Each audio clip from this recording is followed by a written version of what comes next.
The low turnout in the morning was due to the cold weather experienced in the mountainous villages of Opuwo Rural. In addition, long distance that people have to walk to the nearest polling stations. Nomadic lifestyle of livestock farmers who move from one place to another in search of grazing has also resulted in some people finding it difficult to go to the polls. ECN returning officer Mike Nganyone was however happy with the number of voters in the afternoon at some polling stations. Long queues were observed at Ongongo, Ochiwu and Kaokotavi polling stations, with the elderly people being in the majority. Here, election officials always ensure that social distancing is maintained.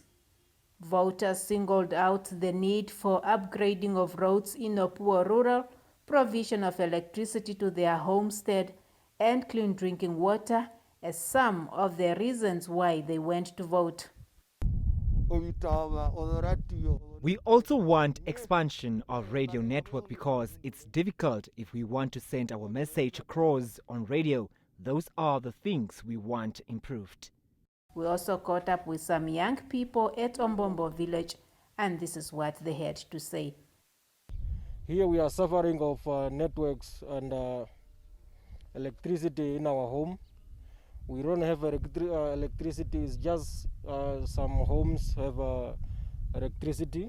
Is that we need for our councillor that we right now. And job sanitation, most of the people are just staying in the street. They don't have job. Yeah, we are forward looking for some cost tax and centers of the non-calls for the young people. Tonatenia Imbodi, NBC News, Opuwo.